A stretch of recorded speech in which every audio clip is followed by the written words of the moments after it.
Kumusta mga kasaliksik? Napakaraming mga misteryo at kagandahang likas na taglay ng ating mundo na tila isang obra ng kalikasan. Mula sa mahiwagang kagubatan ng Chingy de Bemaraha na puno ng matutulis na limestone na hindi kayang lakaran ng nakayapak hanggang sa Queen's Head ng Taiwan, nakahawig ng isang reyna at patuloy na nakikipaglaban sa paglipas ng panahon. Ating tuklasin ang 10 pinakanatatanging pormasyon ng bato sa mundo. Kaya kung handa ka ng mamangha, simulan na natin ang paglalakbay. Number 10, Chingy de Bemaraha. Ang Chingy de Bemaraha na matatagpuan sa Madagascar ay isang kahanga-hangang tanawin na binubuo ng makikinis at matutulis na limestone needles na tila kagubatan ng bato. Ang lugar na ito ay sumasaklaw ng mahigit 666 square kilometers at kilala bilang UNESCO World Heritage Site. Ang pangalan nitong Chingy ay nangangahulugang kung saan hindi pwedeng maglakad ng nakayapak, na eksaktong naglalarawan sa nakakamanghang at delikadong anyo ng mga limestone peaks na ito. Ang mga matutulis na bato ay nabuo sa loob ng milyon-milyong taon sa pamamagitan ng tuloy-tuloy na proseso ng erosyon. Ang tubig ulan na may halong carbon dioxide ay unti-unting sumipsip sa limestone na nagresulta sa mga malalim na bitak at matutulis na tuktok. Sa kabila ng malupit na topograpiyang ito, ang Chingy de Bemaraha ay tahanan ng napakaraming endemic species tulad ng Deccan sifaka, isang uri ng lemur na matatagpuan lamang dito. Ang iba't ibang halaman, hayop at insekto ay nakadagdag sa kakaibang biodiversity ng lugar. Para sa mga bisitang naghahanap ng kakaibang karanasan, ang paglalakbay dito ay isang tunay na hamon. Ngunit sulit ito dahil sa mga tanawing malapanaginip. Ang Grand Chingy ang pinakakilala sa lugar na may malalaking limestone needles at may hirap na hiking paths. Ang sino mang makarating dito ay tiyak na mabibigani sa kakaibang kagandahan nito. Number 9, Marble Caves.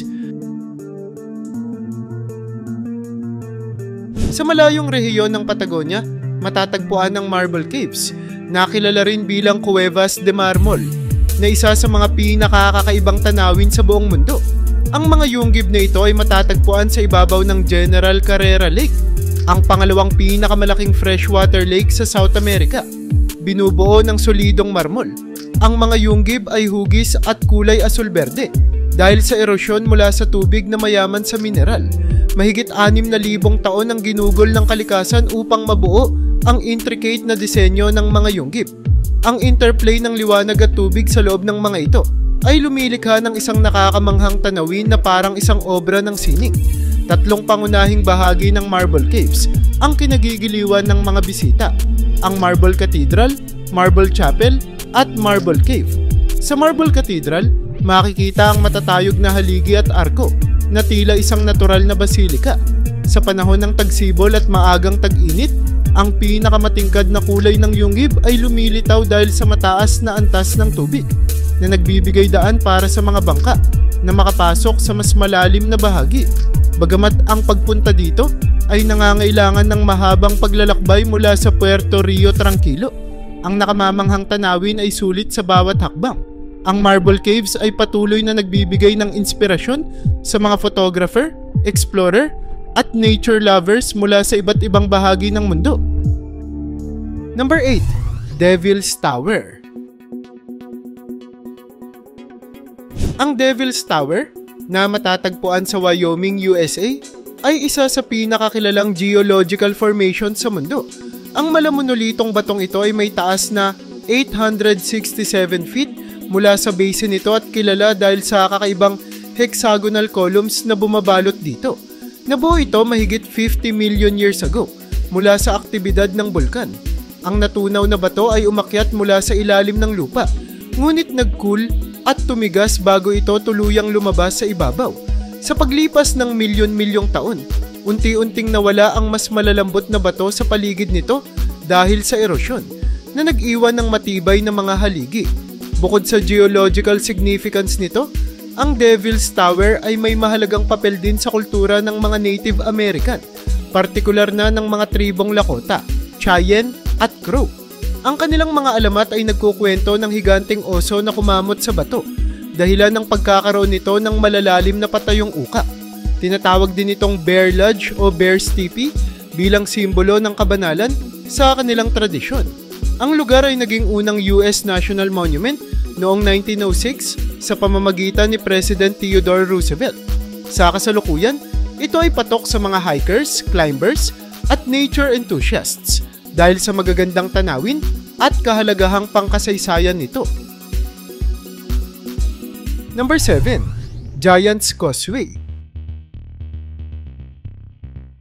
Sa hilagang baybayin ng Northern Ireland, matatagpuan ang Giant's Causeway, isang kamangha-manghang tanawin na binubuo ng halos 40,000 interlocking basalt columns. Nabuo ito mga 60 million years ago matapos ang isang pagsabog ng bulkan.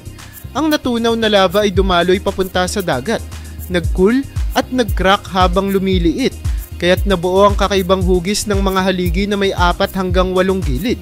Ang lugar ay parang isang estrukturang gawa ng tao, ngunit ito'y likas na obra ng kalikasan. Hindi lamang geological wonder ang Giant's Causeway, ito rin ay balot ng alamat. Ayon sa kwento, ang Irish giant na si Finn McCool ay gumawa ng tulay upang labanan ng higanting si Banandonair mula Scotland. Ngunit nang makita ni Finn na mas malaki si Banandonair, siya'y umatras at ang kanyang asawa ay nakaisip ng matalinong paraan upang takutin ang kalaban.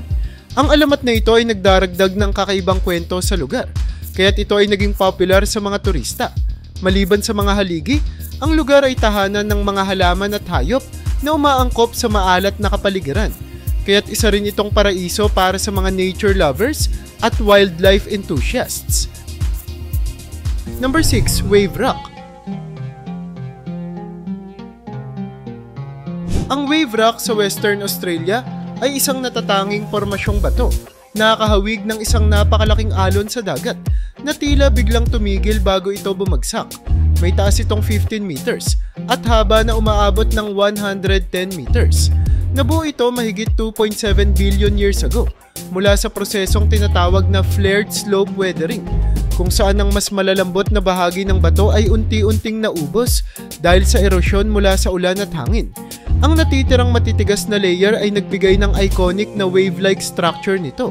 Bukod dito, ang mga makukulay na vertical streaks sa bato na dulot ng pag-agos ng mga mineral tulad ng iron at aluminum oxide ay nagdagdag ng kakaibang ganda sa lugar. Maliban sa geological na halaga nito, ang Wave Rock ay mahalaga rin sa kasaysayan ng aboriginal na kultura. Ang mga alamat ng Balardong people na nanirahan sa lugar ay nagkukwento tungkol sa isang rainbow serpent na nag-iwan ng mga bakas sa lupa na nagbigay daan sa pagkakabuo ng bato.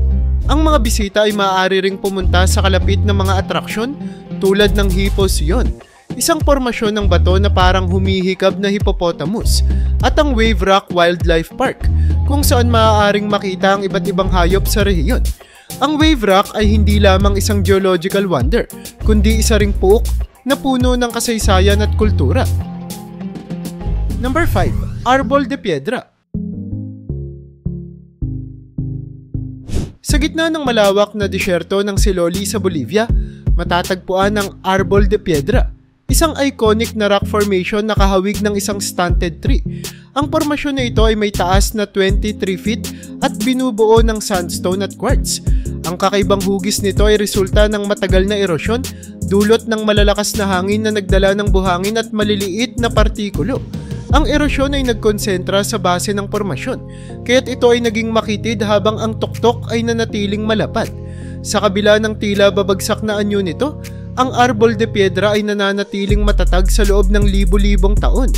Ang lugar ay nasa taas na 14,000 feet mula sa sea level, kung saan ang temperatura ay pabago-bago at ang klima ay sobrang tuyot.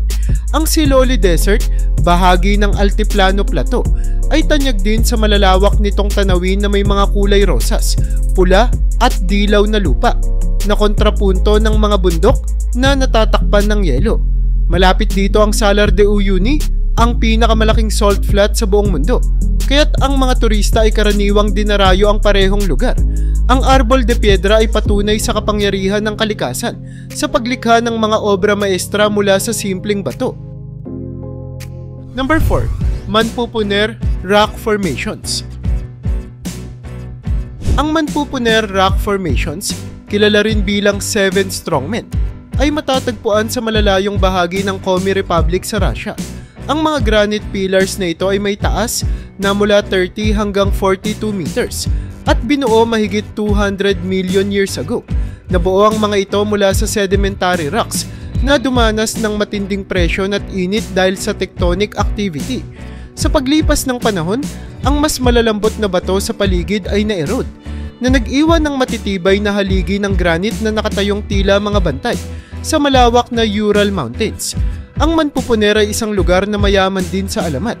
Ayon sa kwento ng mga mansi, ang mga haligi ay dating mga higanteng nagbabalak na salakayin ng kanilang mga tao ngunit naging bato dahil sa galit ng kanilang mga Diyos. Ang pagbisita sa lugar ay hindi madali. Kinakailangan ng isang mahaba at hamon sa paglalakad o helicopter ride. Para sa mga masugid na adventurer, ang paglalakbay papunta rito ay isang kakaibang karanasan dahil sa ligaw na kagandahan ng lugar. Ang tanawin ng granite pillars laban sa malalawak na kagubatan at bundok ay isa sa mga hindi malilimutang tanawin sa Russia. Number 3. Bryce Canyon National Park. Ang Bryce Canyon National Park sa Southern Utah ay kilala sa natatanging rock formations na tinatawag na hoodoos. Ang mga ito ay mga matataas at payat na spire ng bato na nabuo sa loob ng milyon-milyong taon dahil sa erosyon. Hindi tulad ng isang tradisyonal na canyon, ang Bryce ay binubuo ng serye ng mga natural amphitheaters na nakaukit sa gilid ng isang mataas na talampas. Ang hoodoos ay nagmula sa sediment na natipon noong panahon ng Cenozoic era, mahigit 60 million years ago, at nabuo sa pamamagitan ng frost wedging, kung saan ang tubig na pumapasok sa mga bitak ay nagyayelo at lumalawak na unti-unting bumabasag sa bato. Ang Bryce Canyon ay kilala rin sa makukulay nitong bato na naglalaro sa pula, orange at puti dahil sa iba't ibang mineral na taglay nito. Kabilang sa mga pinakasikat na anyo dito ang Thor's Hammer, isang spire na may malaking capstone sa tuktok, at ang Wall Street, isang bahagi kung saan dikit-dikit ang mga hoodoos na parang mga skyscrapers. Bukod sa geological wonders, ang lugar ay tahanan din ng mga bihirang hayop tulad ng peregrine falcons at mga Bristol cone pines na ilan sa pinakamatatandang puno sa mundo. Ang Bryce Canyon ay isang patunay sa kagandahan ng natural na proseso ng erosyon na nagresulta sa isang kamangha-manghang tanawin. Number 2, Al-Nasla'a Rock Formation. Ang Al-Nasla'a Rock Formation na matatagpuan sa Taima Oasis sa Saudi Arabia ay isang kakaibang geological wonder na kilala sa napakapinonghati sa gitna nito. Ang dalawang bahagi ng bato ay parang nahati gamit ang isang laser dahil sa sobrang tuwid at pantay nitong pagkakahati. Ang bawat bahagi ay nakatayo sa maliliit na pedestals na tila napakadelikado at maaaring gumuho anumang oras. Ang bato ay pangunahing binubuo ng sandstone at maraming teorya ang lumitaw kung paano ito nabuo. Ang ilan ay naniniwala na ang hati ay resulta ng tectonic activity, wind erosion, o thermal expansion sa paglipas ng panahon. Maliban sa kakaibang anyo ng Al-Nasla'a, ang Taima Oasis mismo ay mayamang kasaysayan. Ito ay isang mahalagang sentro ng kalakalan noong sinaunang panahon at pinaniniwalaang tinitirhan pa noong Bronze Age. May mga natuklasang rock art at carvings sa paligid ng oasis na nagbibigay liwanag sa kasaysayan ng rehiyon. Ang misteryo sa likod ng pagbuo ng Al-Nasla'a ay patuloy na umaakit ng mga turista at geologists mula sa iba't ibang bahagi ng mundo. Sa kabila ng mga paliwanag, ang kakaibang hatian ng batong ito ay nananatiling palaisipan na nagbibigay dagdag sa kanyang kakaibang kagandahan. Number 1, Queen's Head. Ang Queen's Head na matatagpuan sa Yelyu Geopark sa Taiwan ay isang napakabihirang rock formation na kahawig ng profile ng ulo ng isang reyna. Tumayo ito ng mahigit 13 feet at nabuo dahil sa natural na proseso ng differential weathering, kung saan ang mas malalambot na bahagi ng base ng bato ay unti-unting na-erode nang mas mabilis kaysa sa matigas na bahagi sa itaas. Ang iconic na hugis nito ay resulta ng libo-libong taong paghubog ng hangin, alon at ulan. Dahil dito, ito ay naging simbolo ng natural na kagandahan ng Taiwan at dinarayo ng libu-libong turista taon-taon. Gayunpaman, ang Queen's Head ay nasa panganib ng tuluyang pagka-erode dahil nawawala ito ng halos 1 cm bawat taon. Sa kabila ng banta ng pagguho, sinisikap ng mga autoridad na protektahan ang formasyon na ito sa pamamagitan ng mahigpit na pagbabantay sa mga bisita at paggamit ng makabagong teknolohiya upang subaybayan ang rate ng erosion. Malapit sa Queen's Head, makikita rin ang iba pang kamanghamanghang formations tulad ng Fairy Shoe, nakahawig ng mataas na takong, at ang Marine Bird Rock na parang ibon na lumilipad.